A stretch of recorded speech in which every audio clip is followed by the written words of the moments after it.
call this meeting to order. Budget Advisory Committee for November 17th. And we will start with taking the roll. We'll start with committee members and then move to council members and staff. So Chelsea Uncamp, present. Suzanne Dirksen, present. Uh-oh, Steve is frozen on us. He is present. Should we move on without him? He might have to log off and log back in. For the record, Steve Ward is present. Move to council members. That may just be me. This is old Daniel Sierra, Mayor Pro Tem.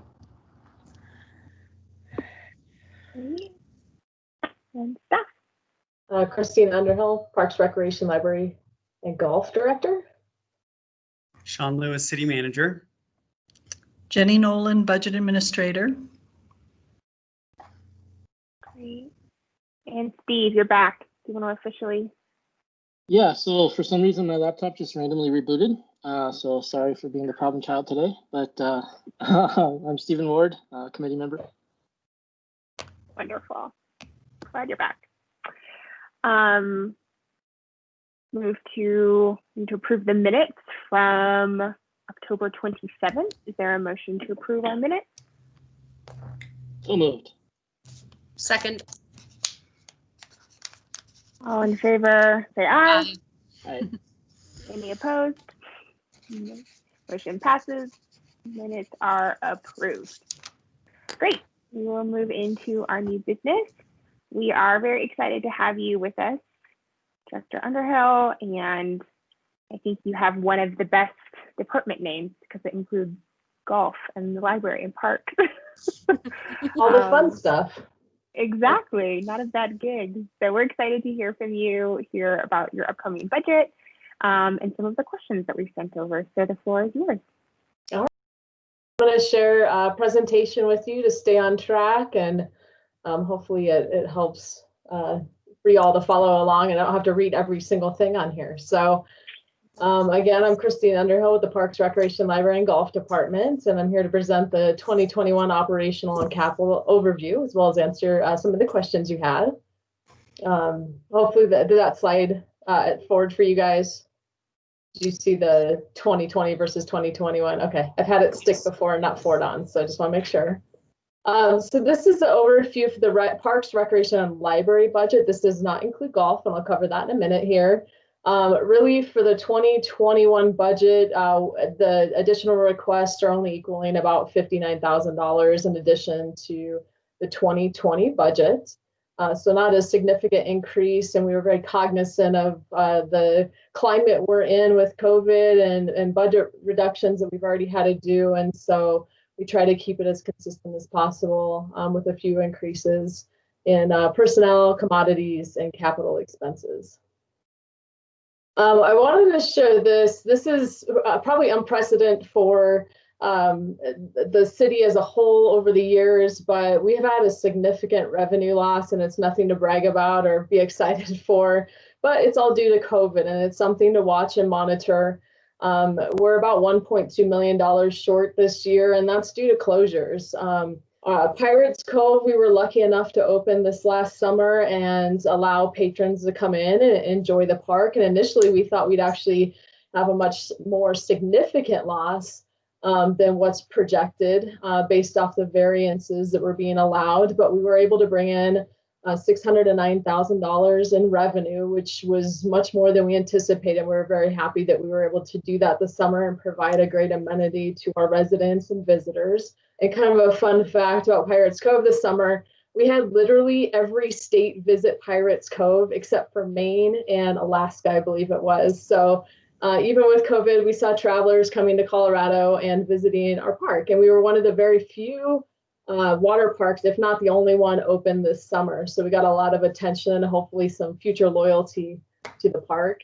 The Recreation Center has had its challenges. We've had variances throughout the whole summer of how many people we can allow in the building. We have not been able to offer in-person classes, which helps on our revenue side. Many of our classes have been very virtual. And that's kind of new for the industry, especially on the public sector side. And so no new memberships this year. We have had a few from other gyms closing in the area. We're hoping 2021 will be a better forecast for us as a whole. We'll see some new memberships come in, especially as vaccines are being offered and COVID subsides and we can reopen fully. Broken T, even though they're in the red right now, we're really anticipating they actually might be in the black come the end of the year. We've had an amazing season. We were closed for 6 weeks when COVID broke out, which was the start of our season at Broken T, and that hurt revenue in the beginning, but we had a killer summer with pretty much being sold out every day pretty much. And that helped us bring back some of that revenue. So we're anticipating we're going to catch up and have a very low revenue loss as we approach the end of the year. And hopefully we won't get much snow in November and December and the weather holds out for us so we can catch up. Parks did really well. Our parks were heavily used this summer because people weren't supposed to be indoors and doing normal indoor things during the summer. And so we had a lot of reservations out there as well as field rentals. So we did fairly well on the revenue side, better than we projected for 2020. So we lost some and gained some. And then the library is still technically not fully open. A lot of the revenue comes from fines and fees for overdue books or printing services, what have it. They're still very limited open to the public for computer usage. And so, and we waived fines this year all through the summer just to help people out because there was challenges in returning books and checking out books and all of that. So overall, it wasn't a great year on the revenue side, but given the COVID situation, we tried our best to bring in what we could for the year. I just wanted to include this. So Parks, Rec, Library, and Golf did a lot to try to reduce expenditures and find ways to offer services. So these are just some efficiencies that we're going to continue into 2021, and hopefully that'll help save on the expenditure side some. We were using our own staff. We were training our lifeguards not only to be lifeguards, but then they were also being trained on how to clean and clean efficiently at Pirates Cove and at the rec center. And so like Pirates Cove, we were doing 2-hour time blocks with 1 hour in between to clean. And so they made a game out of it and had a lot of fun cleaning the facility versus bringing in an outside company or using internal staff that are custodial staff to clean that. That would have been pretty taxing on everybody. We also looked at efficient staffing plan to generate cost savings. So like our concession stand, because we only had 250 people coming into the facility at a time versus potentially 1,600, we reduced our staffing numbers in some of the areas where safety wasn't compromised. So our front desk staff, the concessions, we reduced staffing there to save some money. We are changing the birthday party format. We didn't have any birthday parties this year due to COVID. It didn't make any sense. We just were trying to get people into the facility. But moving forward, instead of having staff catering and entertaining the party, we're just going to give them a large space for them to host their party and have fun. We'll probably still provide a cake and do some things of that nature. But it's costly to have 2 staff catering a party when it may not be as needed. So at the rec center and at Mally, the way we interact with guests has changed. We're trying to find different ways to provide programs.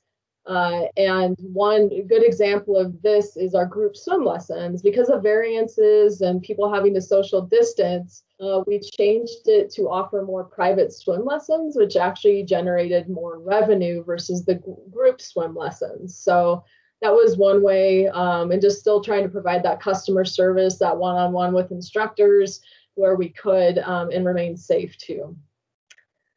We streamlined staff workload. We knew our frontline staff, who are primarily part-time staff, they don't have benefits. We had our senior level full-time staff covering a lot of their shifts and duties to not have our part-timers as exposed to potential COVID and some of the other issues that were going on at the center. So our frontline staff were more the senior level full-time staff there, and that helped us with some of the savings. As far as utility and energy savings, our facilities were closed for a time being this last spring.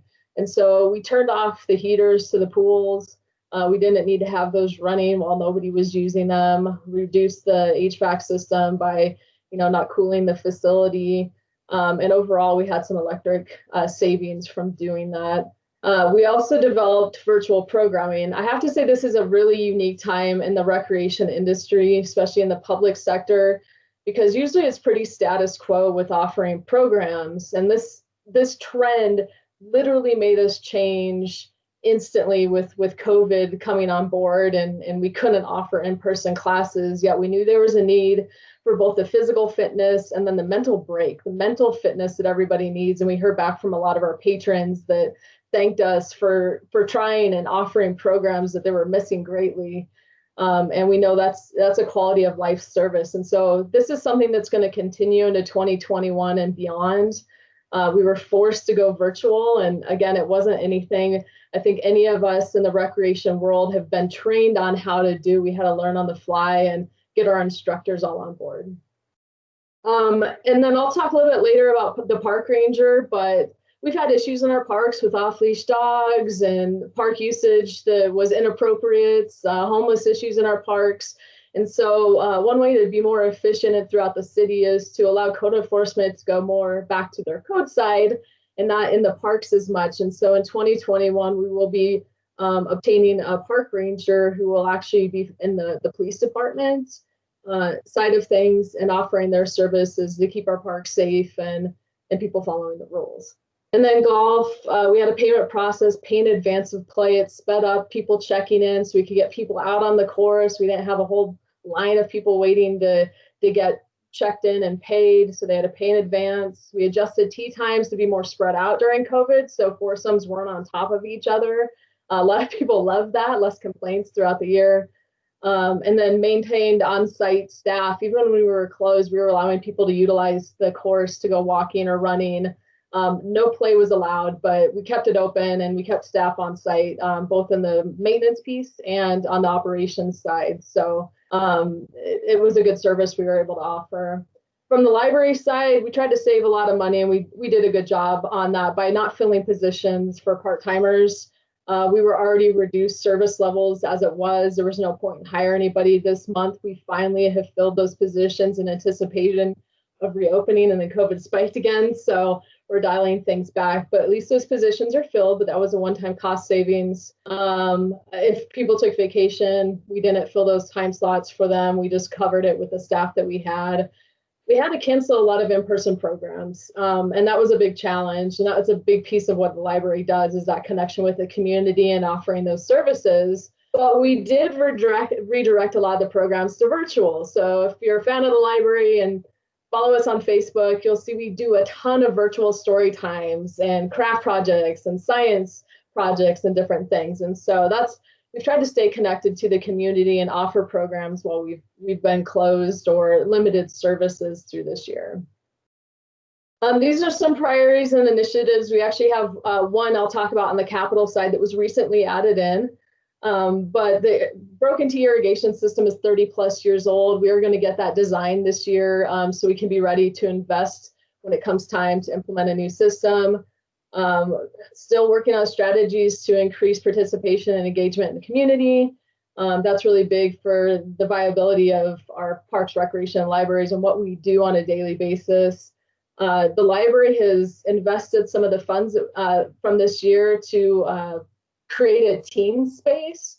And actually, surprisingly, throughout COVID, our team program has skyrocketed. We've had a lot of participants in the team program. And so we want to continue that into 2021 in both library and on the recreation side.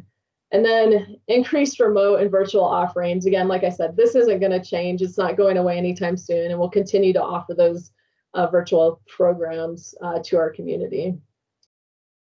So we did request one full-time position. This originally started in the Parks Division as a need, but we learned that the parks don't have the authority to write citations or so forth. So it made sense to move it over to code, and they've had the most experience in dealing with a lot of the park issues that we've had over the years. And so the park ranger will be housed out of code enforcement. It was moved to the police budget. Can I interrupt you for 1 second? I'm so sorry. Are the slides advancing for anyone else, or are we stuck on the same one? Which one are you on? It's advancing I'm- for me. I see the park ranger line item. Okay. Okay. That one I'm is you're on stuck. 2020, but it's okay. We can keep going. I'll just listen. Yeah. Okay, but- I can close it and reopen it if you want. If it's working for everyone else, I don't want to cause more issues. Okay. I'm sure the slide presentation will be attached somewhere in the documents and I can look through it. Yeah, I'll make sure you guys get these so you can see Great. what's on here. If I could chime in with Sorry. a question though, could you just Yeah. explain those icons at the top of each column for me? Some of them seem rather obvious, but it would help me as we proceed through these slides. Yeah, Jenny and Sean might be able to help too on this is governance with the little building on the right, transportation, sustainability, safety, I think maintenance, community is the first one with the little houses.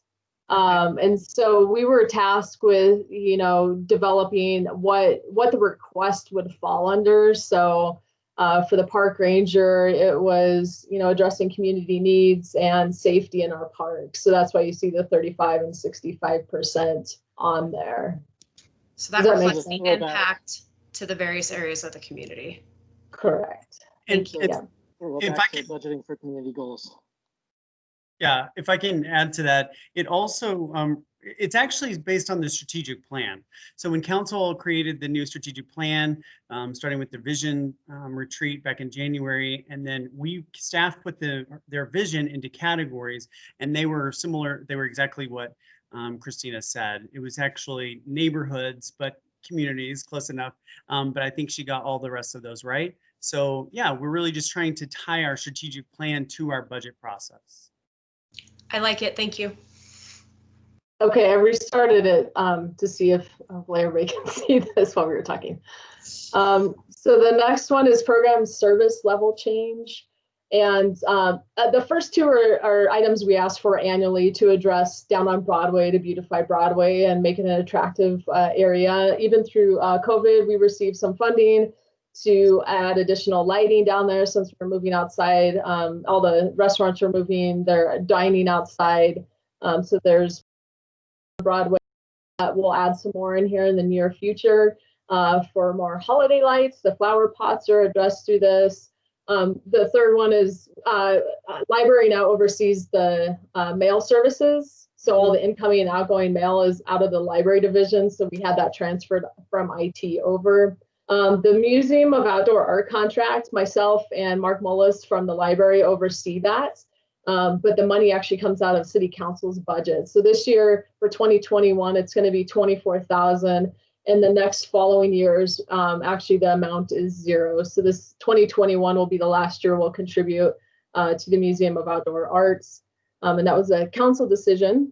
And then we had a compensation study done.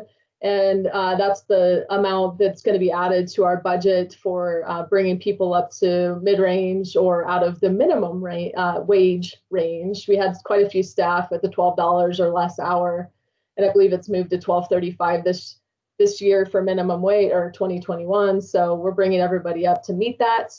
And then employee education and professional development's on here too. So that's all included in the 2021 budget. We do have one fee change. We decided not to touch anything on the recreation and library side for fees or even over at Pirates Cove in the aquatics division. We're keeping everything the same for 2021. We don't anticipate 2021 being too much different from 2020 with COVID rolling in probably for the first few months there, if not longer. But golf has not increased their fees, I believe, since 2016. And so we're anticipating with the fee increase of 5% of bringing an additional revenue of $85,400. And really it came down to $1 to $2 increases. So it wasn't significant. I don't think anybody's going to even really notice it. So I give a few examples here, like cart rental for 2 riders is going from $32 to $34. Our par 3 round is going from $11 to $12. And our 18-hole weekend round is $37 to $39. It's bringing us up a little bit closer to the surrounding municipal golf courses in the area and what they charge. So we're still under, some of the Denver course fees and everything else. So we're trying to stay relevant and keep our course extremely busy throughout the year.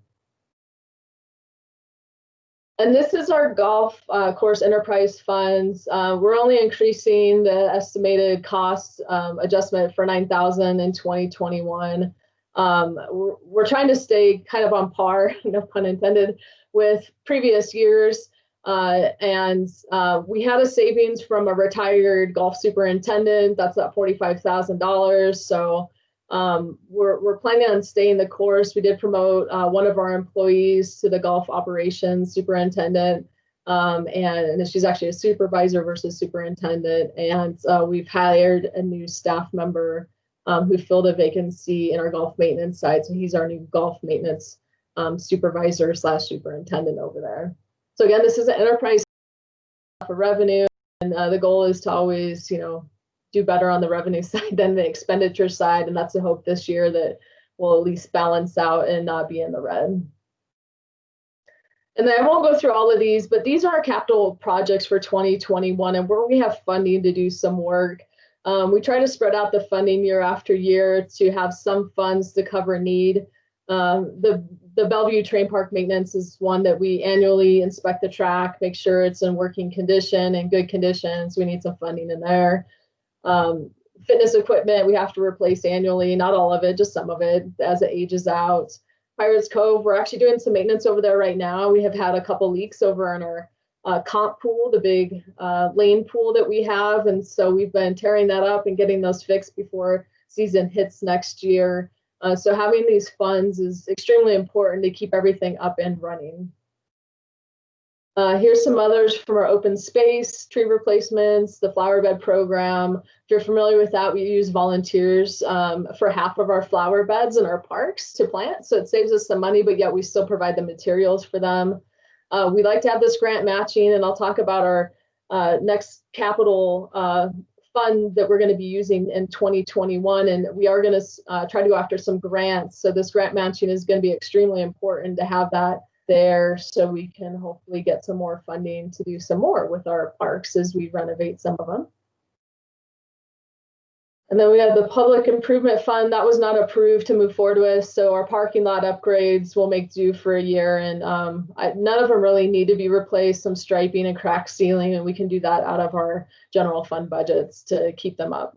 We have $50,000 for Emerald Ash borer. We know that's picking up in the area, and we're seeing emerald ash in surrounding communities. And so the Parks Division has already plotted all of our ash trees and identified ones that need to be removed and started treating some that we think might be high risk. And that will continue year after year to hopefully save a lot of the ash trees throughout our park system. And we have 2 on here for the golf course too. Annual golf cart replacement. I think we replace 15 carts annually, 12 or 15 carts annually. It's on a rotational basis. We have a contract with a company to do that. Any questions on that before I jump into the most exciting part of tonight, in my opinion? No, okay. So this is exciting. So towards the end of the budget process, council approved to use $3 million from the unassigned fund balance to upgrade some of our parks, which is extremely exciting because we're in a desperate need to replace playgrounds and picnic shelters, and we haven't had the funding to do so just yet. So these are the parks we're going to be addressing. I'll go through each one so you know what we're going to be doing. Bigger Park, and it's on the north side of town. We have $600,000 for improvements. We're going to actually relocate the picnic shelter so it's not hidden back behind the restroom facility. It's more visible from the street side. Install a brand new playground, which is always an exciting project to work on, and replace the restroom or renovate the restroom. We're going to go out to bid here shortly and see what we can pull off. Whether it's renovating or ripping out and putting a new one in, we'll have to see what the bids come in at. We have not done any improvements to this park since 2006, so it's time to do some fun upgrades to the park. And per the master plan, we believe that the total renovation cost could be up to $1.2 million. So this is going to put a nice dent in this park and do some nice things for the community on the north side. Centennial Park is a giant park. It's got a lot of space. There's large need for renovation. estimated from the master plan $8.5 million in renovations if we were to do it all at once. But we have allocated $560,000 for improvements, so upgrading the basketball court, replacing the most vintage playground in our system. If you've been to Centennial, it will take you back to your childhood. These are very old pieces of equipment. I think the community around Centennial and throughout Englewood will love a new playground there. So we're going to be addressing that. And then a new picnic shelter as well. Cushing Park, this is a conceptual plan that has been done for the park. And what we're going to be addressing at the park is, if you've been by there, you know, we have a skate park. It's got old metal elements to it. It's very outdated. It's a little unsafe. And so the goal is to relocate the skate park into the middle area of the park along Inca Street, so it's more visible. We know police has given their comments on this, and they agree it'd be nice to have the skate park where it's visible off the main street. We're going to do a parking lot improvements, as well as an ingress and egress out of the park onto Inca. It's right now, to access the parking lot, you have to drive through the neighborhood. So we're really relocating the skate park, improvements to the parking lot, and then also improving the picnic shelter there as well. And estimated cost to do this full renovation, what you see right here, is between $5 and $6 million. So again, I think the skate park's heavily used. It's going to be a nice feature to update and renovate for that community. And then irrigation improvements, not as sexy as the other elements, but we have $350,000 to knock out a few things. So Baker Park, which we're doing renovations to already, we'll get a new irrigation system there. Rotolo Park, we'll get a new irrigation system. And then Inglewood Parkway medians will also be getting new irrigation systems where they can work and we can sustain plants in those medians. Currently, it's not working. And then the next slide after this is actually that picture in the corner, but I'll go over this quickly. What's exciting about Little Dry Creek is Mile High Flood District had $1.1 million in matching funds. We did not have the funding initially to complete this project and match that. Initially, we had $360,000. We dedicated that in 2020 to get some of the work done. And council approved to move forward with additional $740,000 to match that $1.1 million to improve the Little Dry Creek Plaza area. So some of the improvements are design and construction of the channel, installation of safety grates, landscape improvements, concrete, removing that old concrete pond that was there. It hasn't been used. The dam failed years ago and just kind of sits. A new trail to connect to nearby downtown, Broadway, all the restaurants and stores there. A stairwell way going down into the creek from the plaza, which I think will be heavily used when eventually phase 2 comes on board and we're able to renovate more. And then let me show you the picture. So in this, there's a white line that goes around the area here. That everything in it is the goal that will be, you know, fixing the landscaping, improving the channel, adding the little stairwell and the pathway to get to Broadway. So that's the goal for phase 1. Phase 2 is everything on the outside. So pathways, fun elements for people to sit and dine and hang out and play. So this one's really exciting. This is a bulk of the funding, but desperately needed. This area is run down. So this is just the overview of where we're spending the money to balance out the $3 million. And then do you want me to get into the questions that you guys had and cover them, and then you can ask additional questions from there? That'd be great. Okay. So the question was, you know, what programs produce the most financial strain to our department? Special events is number one. We try to get sponsorships to balance out the costs. And it's a challenge to always fund the events to the capacity and the level that we want to. It's a big strain on staff resources, but we know it's important for the community. Recently, the Cultural Arts Commission did a survey about what Englewood residents want to see, not only in the arts side, but on the cultural side with events. And many times it was brought up about the block party and connecting with the community, and they wanted to see more and more events, which I definitely don't disagree with, but funding is always a challenge for that. Make sure you have enough funds to put on high quality events that you can do year after year that people will be excited for. And also keeping the events free as possible is also a goal. I know council has appreciated that in the past. Sometimes charging for events can put constraints on your community members and they can't attend. This year we were able to put on 3 different movie nights, a truck or treat event, and we have our fingers crossed we can put on the Holiday Express event, which is a charged event. But I think the community desperately wants and needs these events to celebrate the holidays and kind of push COVID aside. Child Watch Services is another one. This is at the Inglewood Recreation Center. This is not like our summer camps or after school programs or anything of that nature, but the Child Watch Services, so you can drop your kid off and go work out. That's what this is entailing. And this was canceled a couple years back due to, we tried to staff it and it wasn't used very often. And so you're paying staff just to sit around. And we tried to charge for it and people didn't want to pay if they were already a member. And so this has been a challenge. We've talked deeply about this last year and needing services for Child Watch with kids, out of school and having to do schooling from home, parents, having to be at work or so be it. And so that was something the recreation staff has thought long and hard about.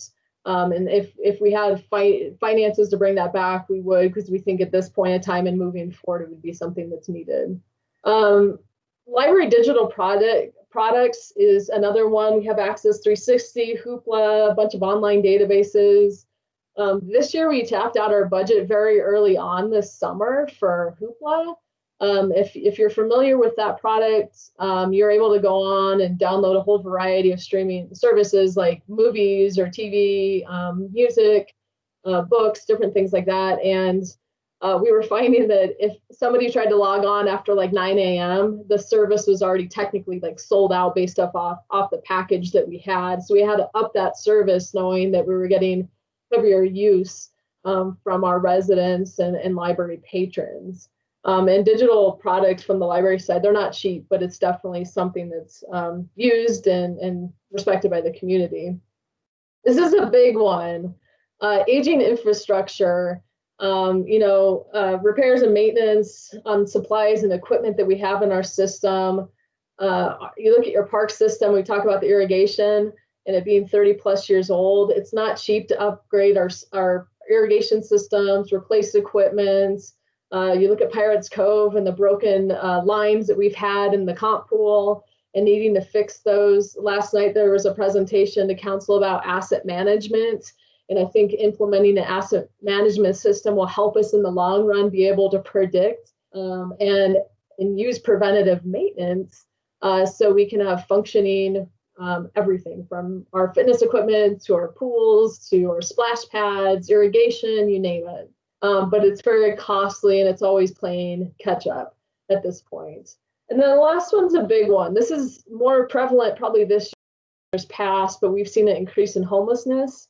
And our Parks Division has had to respond to that, whether it be in our parks or in different areas of the city. We've been called on to help mitigate some of the homeless issues. Little Dry Creek Plaza, we've had issues there. With homeless just hanging out and creating a mess. And unfortunately, sometimes they vandalize some of our property and we have to fix it. So it's cost us time and money to respond to some of the homelessness issues that we're dealing with in our system.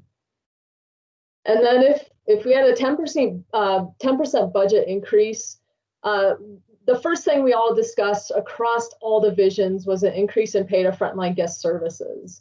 Being able to expand back to regular operating hours, not including the COVID that we're in, but if we have that, increasing the hours, and cleaning was another big topic that came up, is if we could pay our employees a little bit more and have staff on board to focus on cleaning. It's the perception, and that was the biggest comment from Pirates Cove that I got, not only from staff within Inglewood, but visitors that came, that called or emailed and said, we're so impressed with how clean your facility was. Thank you for doing that, especially with COVID. I think everybody feels a little itchy with COVID and, you're trying to stay clean and everything. So it's a perception of cleanliness and paying staff more to do that would be ideal. Like I said, we're kind of at minimum wage. You look at private industry and they're paying $15 and up, and we're at the $12.35 range and up for 2021. So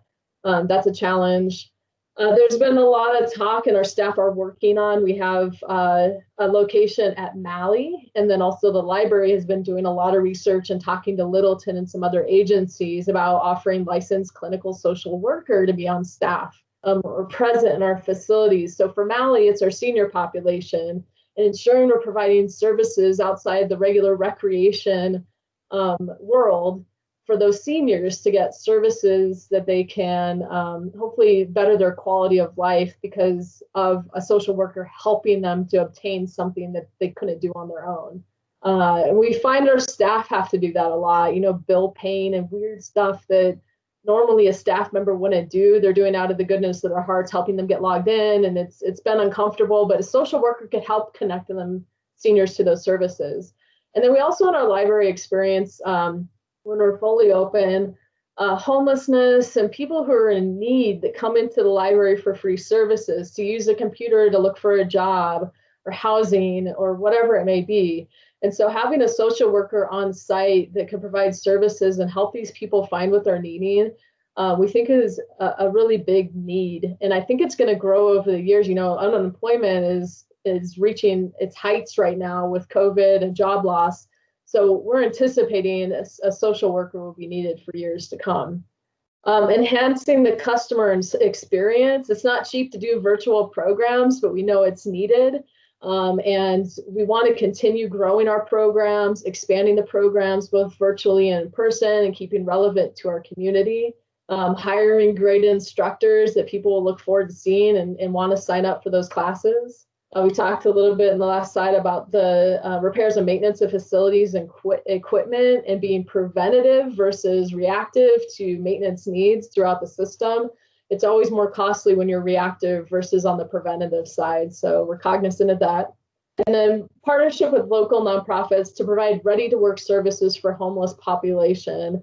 I've had quite a few conversations with the Bridge House out of Boulder, and they have some really great services. We just don't have the funding in our budget to cover their costs to offer some of these services where they're trying to get people back in jobs and the experience that they'll need to obtain something full-time down the road. And it's something we really want to do.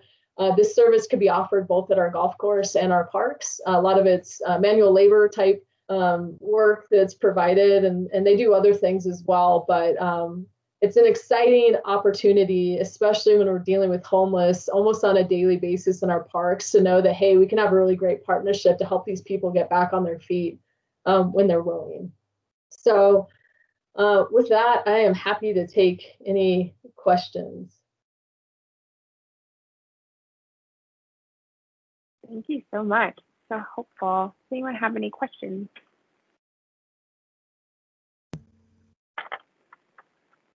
I'll start with a comment. I'm somebody who participates in the virtual fitness classes from the rec center. In fact, I would be in Pilates right now if I were not zooming into this meeting.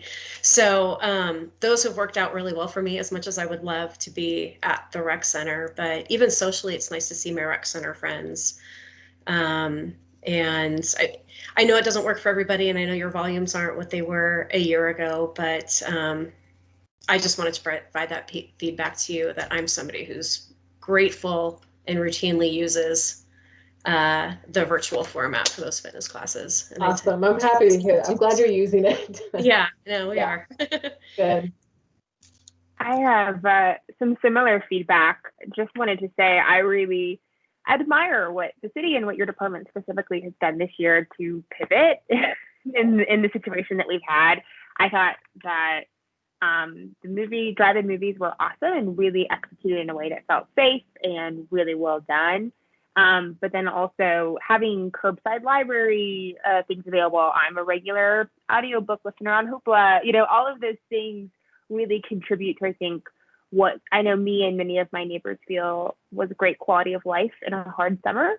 And so I really appreciate you guys being so intentional about those. And I'm really excited about the things that you have coming up, especially for the park improvements for the next year. I missed most of your slides, so I'm sorry if this was covered and I missed it, but I had a couple questions. One was, can you just give us a broad sense of how you're thinking about budgeting for special events in the coming year, given all the uncertainties that we have, and do you see yourself kind of continuing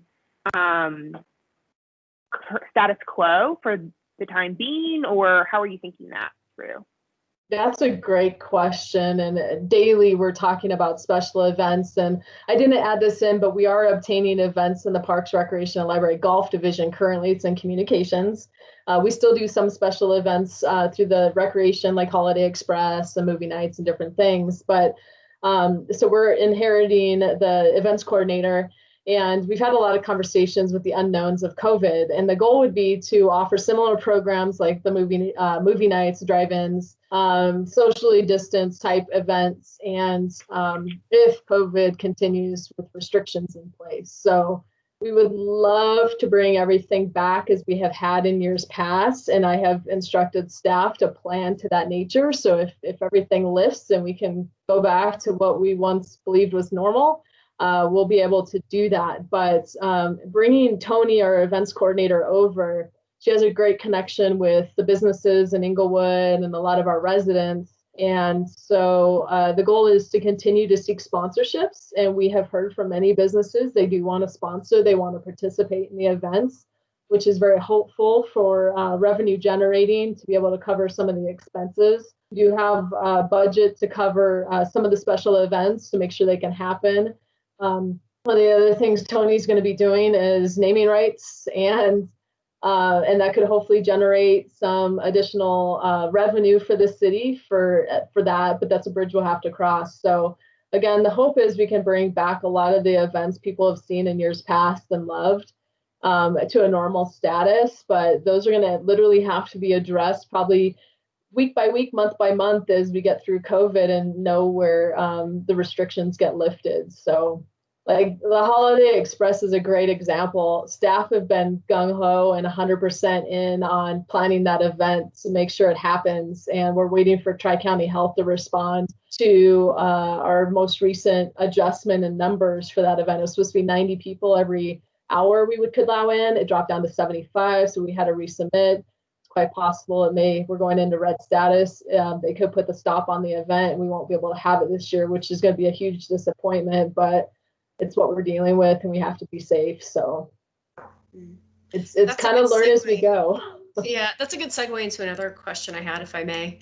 So what barriers do you have to expanding the number of days and times available for the Holiday Express? Because I think you have 4 available right now. We have 4 days currently slotted.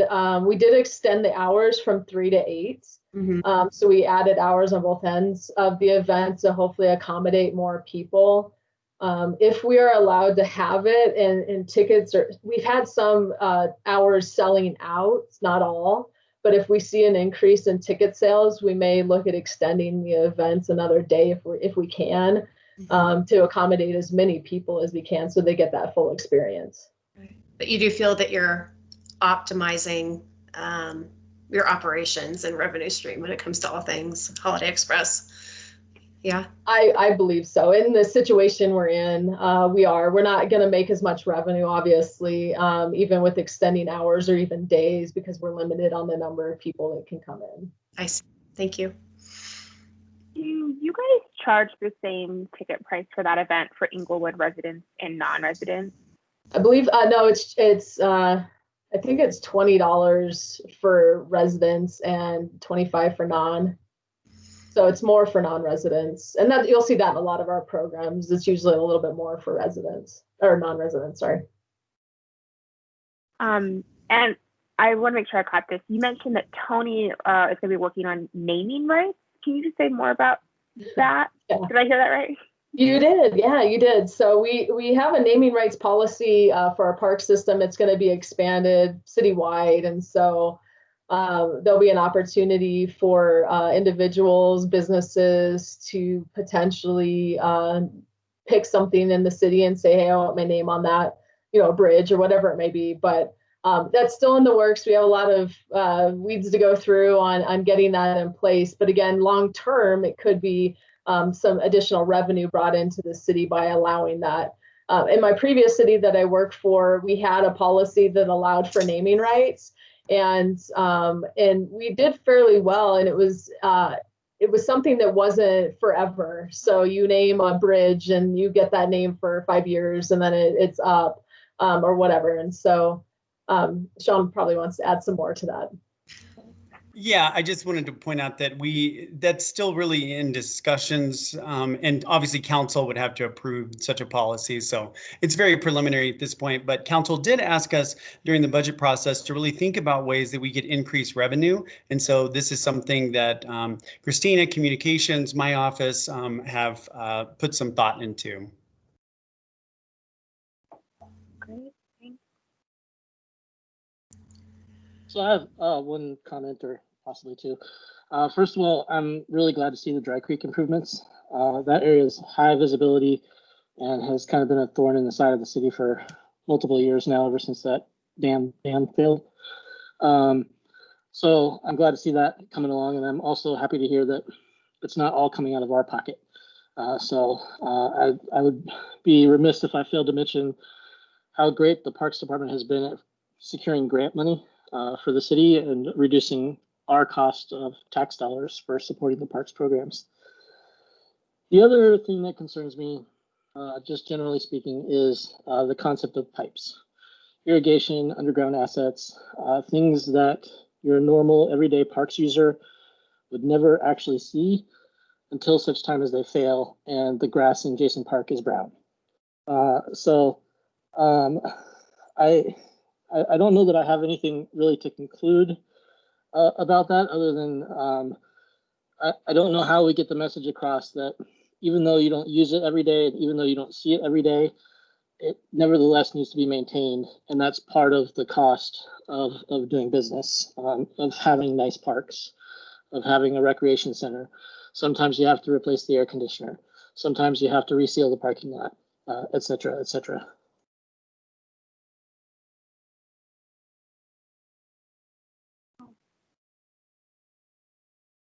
I'll just follow up on one more point that you made that I found really interesting, because obviously one of the strains that you brought up was homelessness, and we're all very familiar with that with the city. But then you also said some of the opportunities that you're interested in are directly related to that as well, both with social worker, which is a really interesting idea, and partnerships with nonprofits, which I also think any kind of like collaboration, public-private partnerships make a lot of sense and are really interesting. Have you kind of gamed out what that would look like, or what the actual budget increase for either one of those would be, or is it more of like a preliminary idea at this point?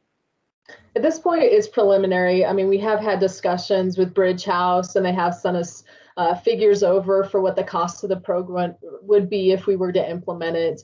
Part of our challenge is our seasonal budget for parks workers would have to cover that, and it's a little bit more than what we would pay our seasonal park worker. Like we pay them, I think, $12.50, and the program itself is $17.50. But that's not what the individual is going to get. That's covering the whole program from the administration side. They cover the HR piece of those workers coming into your city, and so it's a great opportunity. And I think it's definitely something we'll want to pursue down the road, because it's again, to me, it's a perfect way to address homelessness. These people are wanting to get off the streets, get into a life where they're not homeless anymore, to get that job experience, and those programs are great to support. And I think there's involvement with our city with the Tri-County Homelessness Working Group, and we're headed in that direction. And like I said, I believe homelessness is only going to increase, unfortunately, due to a lot of loss of jobs recently, and people, we want to be able to help that. So that's where the social worker comes in. That's where partnering with nonprofits to offer more to our residents that are homeless and experiencing homelessness, and give them a chance to get out of that.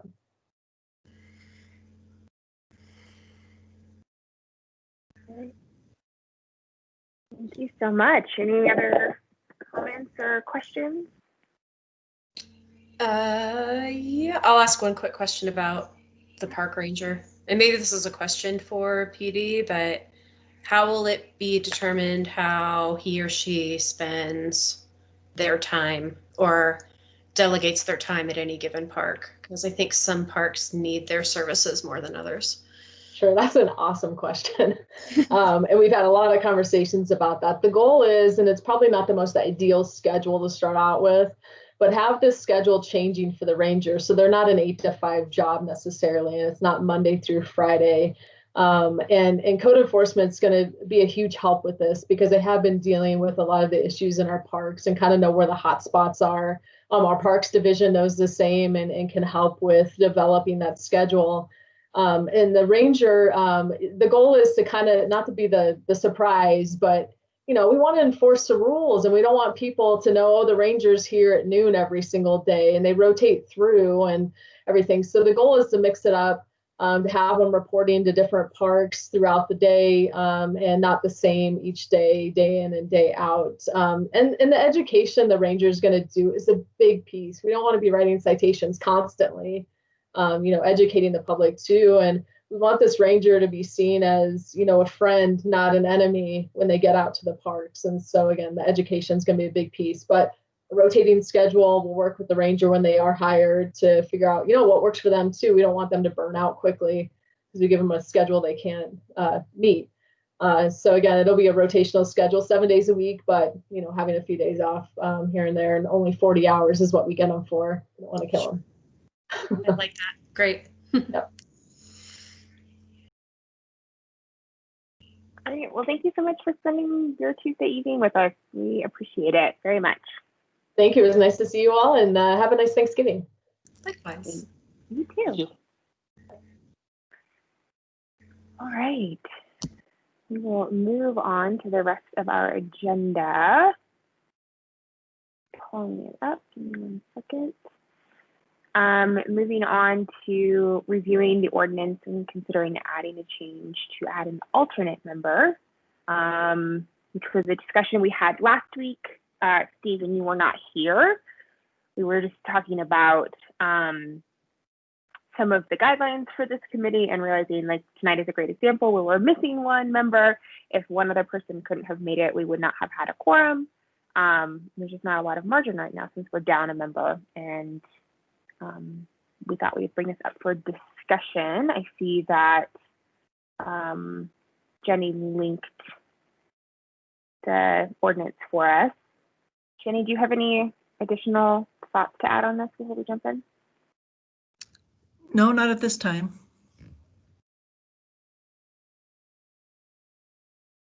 It looks like at this point, council could fill the vacancy, but I know we're about to get people very soon just on the normal cycle.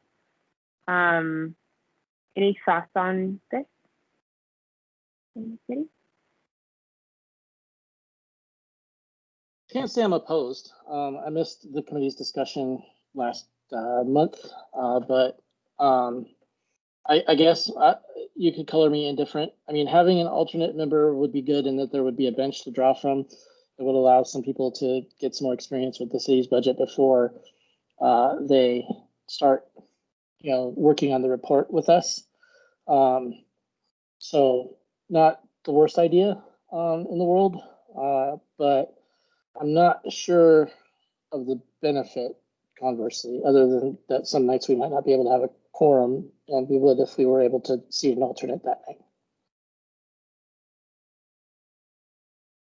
night. Yeah, I guess what I'm struggling with is what would the alternate's role will really be? Because I think anyone who contributes to our annual report really needs to be in touch with what's been reviewed at our meetings. And I guess you can review our meetings after the fact, listen to the recordings or what have you, instead of actually participating.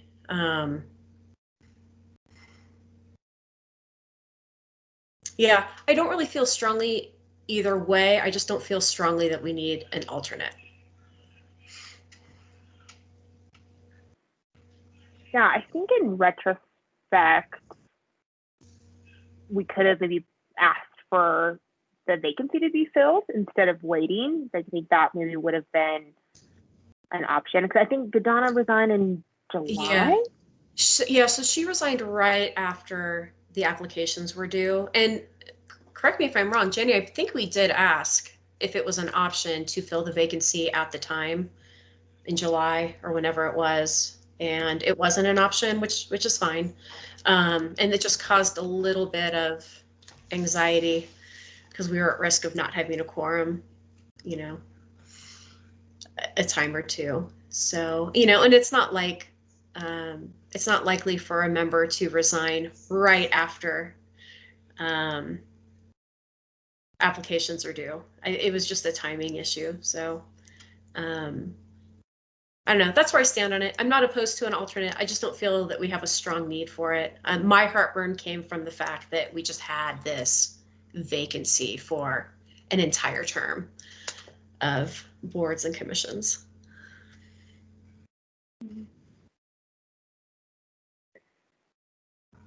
Yeah, I'm not sure to use the adage if like the juice is worth the squeeze on going through trying to add an alternate.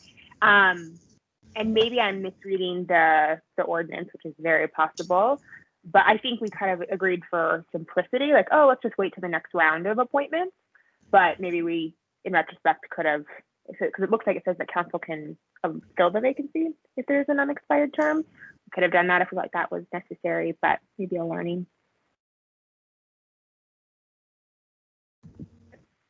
Just, you mind if I add my 2 cents on this, at least from a perspective? Always, please. So I shouldn't say from a council perspective, because I think this is mostly just from my personal perspective. I'm actually in favor of boards and commissions, all boards and commissions having alternate members, those that are able to without a change in the charter. And part of the reason why is we even talked about it this past Monday night where the mayor asked whether or not we wanted to go ahead and do a second round of interviews to fill, fill seats that did come up after this last round of appointments. So we're going through the same thing with 4 other boards and commissions that had this issue. Luckily there, we do have some alternates that could go ahead and fill the spots, and we could just elevate those alternates into the existing boards and commissions. So it's not that big of a deal there, but from what it sounds like, I don't think that council has an appetite to fill off schedule appointments. And so if we come into an issue again where quorum is an issue with some boards and commissions, I think it sounds like the alternate may be the best bet to prevent that from happening moving forward. And in terms of how the alternate would work, from what my experience, and Member Russell, you can go ahead and jump in if you've seen it any different, but the alternate still comes to the meetings. They're just not a voting member. But I can understand some of the concerns that were raised earlier, or at least not necessarily concerns, or just wondering whether or not it makes sense for them to be, if it's that big of an issue. But yeah, either way, I don't think it's that big of a deal, but I do feel a little bit more comfortable having an alternate as part of a board or commission. Yeah. So can I regurgitate that just to make sure I'm understanding what I heard? So I guess my one point of confusion is, we're not a voting board. So what if the alternate were to attend? Does that mean that they do not participate in any memos to council that we might draft or our annual report? Actually, that's a good question. I'm not sure the answer to that, and I'm not sure, City Manager Lewis, if you're able to add to that. I guess the way that I see it is that they're not able to vote. Like, earlier today you voted on whether or not you wanted to accept the minutes of the previous meeting. I think that's really the only thing that you really voted on tonight. They wouldn't be able to vote there, but are they able to provide their viewpoint or recommendation for your annual report to council? I would think yes, but I'm not positive on that. Yeah. Can I weigh in also? We did have board and commission interviews last Monday, and we have appointed someone to be on this board. Is Joel still on the board also? Yes. Yes. Okay, so I mean, as as I've been interacting with you all for a while, there's very few things you really vote on, right? I mean, you vote on the minutes, but it's mostly consensus. And then you just all work collaboratively.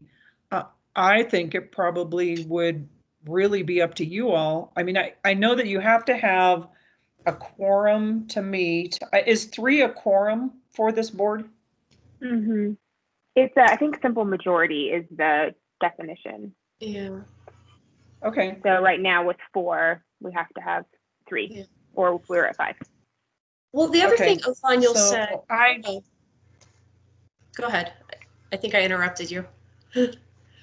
Well, no, that's okay. Go ahead. Well, I was going to say the other thing I think Othaniel said that does make sense to me is, so we had one person apply for Budget Advisory Committee this round of applications, correct? And so he's going to join our board. If there had been a second or third or fourth person who had applied, one of them could be appointed an alternate so that if in February or March or April, one of us drops out, we have somebody in the queue to jump right in. Is that, did I hear you correctly, Member Sierra? In terms of the purpose of an would just alternate? elevate the alternate. Yeah. I like that. I would be in favor of that because, like I said, that's what caused me a little bit of heartburn was when we simply just had 4 members right after Donna left us this summer. I really appreciate the input from Mayor Pro Tem because I think understanding it, especially is time and like a resource for a council to be doing these interviews and to making these appointments, like the time management, I think that makes a lot of sense. Obviously, you guys have a lot on your plate, but I think you said if it doesn't mean we have to change the charter, I think we would have to change the charter from what I'm reading. Am I correct in understanding that? Your board was not included in the charter. You were formed by ordinance, not by charter. So it wouldn't impact your board. So if it's just ordinance, that's just a change that council could make. Is that right? Yes, it would just be an ordinance change.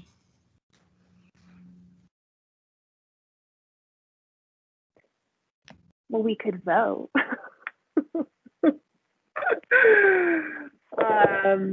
But understanding, obviously, I think especially the input from council and that everyone else seems to understand that, I would be in favor of maybe formally suggesting that that ordinance be changed and that we have an alternate added, and then maybe the next cycle since we just missed this one. Does that make sense?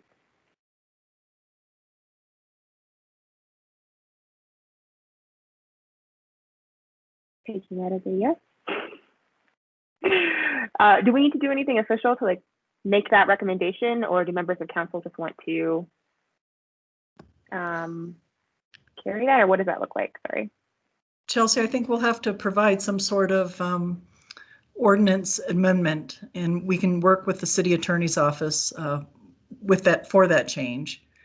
Okay. So we could probably bring that to the next meeting and you all can review it. And if there are no further changes, then we can submit it to city council for their consideration.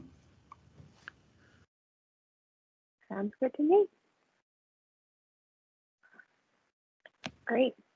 Thanks so much for everyone's input on that. We will move on to the next agenda item. Another issue to bring you up to speed on, but one that you are very familiar with, Steve, is continuing the conversation around the budget reserves policy. So I know we had at a previous meeting decided to kind of put a pause on this, especially until after the election. Many of us work in election related fields and we're quite busy. And so now having an opportunity to rediscuss it, there was some interest at the last meeting of putting together a real proposal for council that they might talk over and kind of review at a study session, but that would need to happen for them for it to be a meaningful part of the conversation before the end of March, that study session. And so that would mean putting together a proposal and kind of getting that process started soon, especially with holidays, and kind of being on track to do that if it's something that we want to move forward with, which there's obviously been some interest from council and the city manager's office. And then there's some information in the agenda about what other municipalities are doing, which it looks like most are not using the ratchet and slide mechanism. So that's where we're at. And so I think this decision is, do we want to move forward with putting this proposal together, and what would that process look like? So I have next week off work, and the delightful Mrs. Ward does not. So I can commit to putting something together over the course of the next week, and just drafting something, and then I'll send it off to Jenny for distribution to the group. I think I have a pretty good idea of what I would like to see and how it would be described, and how it could bring Inglewood into the circle of innovative financial planners, municipal financial planners in Colorado. So that's what I would do, or what I will volunteer to do.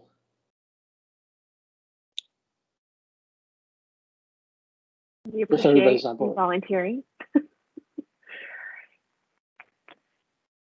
Yeah, I mean, I think from my perspective, this has been an ongoing conversation for the last couple of years, and I think letting it kind of have the full process of review makes sense. And so if you're willing to draft that, I think that is a good next step. Any other input from committee members or members of council on this specifically?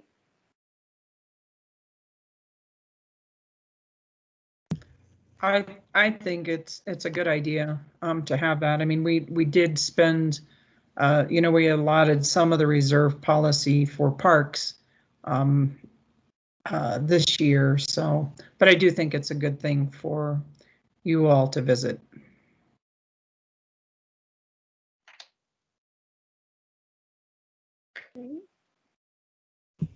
I'm on board with the plan.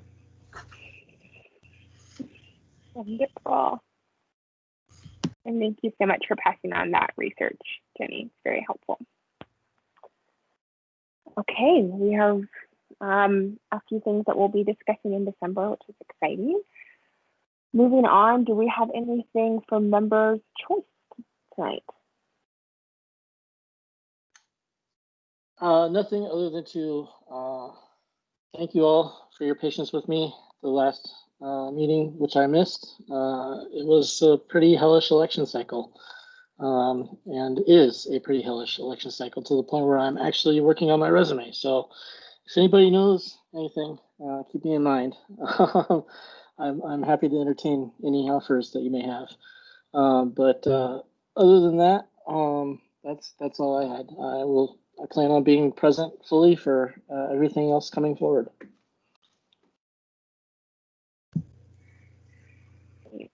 I don't have anything for members' choice this month. Great. Anything else for members of council or staff before we adjourn?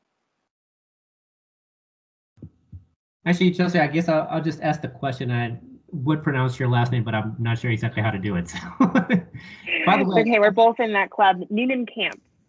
Noonan Camp, yeah, and I may be breaking in and out. I keep seeing the Wi-Fi keep disconnecting on me. But anyway, I guess my question is regarding the capital reserve policy. I know that during the last during the last BAC meeting, I asked whether or not, or we agreed that you would come in front of council sometime in the first half of the year, maybe the first quarter of the year. And I just wanted to see, is there a time frame for you guys to be ready to meet with council? Obviously, we had the mayor managers meeting tomorrow. So I'd like to have it as a future item in terms of when to slot you guys in for a study session, whether that's February or March. Right. So my understanding from our last meeting is that it would need to happen before the end of March. If we have a first draft from Steve in December to discuss, and then maybe make some comments on, maybe we finalize it in our January meeting, my guess is February would be the earliest we could be ready for that conversation. Does anyone have other thoughts on that timeline? Yeah, I think earlier is better than later, just in the interest of avoiding procrastination and unintended delays. Excellent point. I Um, aim to submit a product that is so knock your socks off good that it'll be ready in February. So Mayor Pro Tem, does February work? I think that should work. City Manager Lewis, I guess we'll work on getting that scheduled. But yeah, that should work for us. For sure. And if there's any other specifics that staff have of what would be helpful to include in this proposal, or kind of the process of making sure we have everything submitted and prepared for the study session, that would be useful, please let us know that we can be as useful as possible. I'll definitely provide you my viewpoint on how to make me understand this better. So no, I definitely will shoot you guys ideas. Thank you though. Great. That's all for me. Okay. Great. All right. Thank you everyone so much. We will adjourn. Have a Have a good wonderful evening. Thanksgiving. See y'all Thank next you. time. Good night. Happy Bye. Thanksgiving. Bye-bye. Yeah. Bye-bye. Happy Thanksgiving.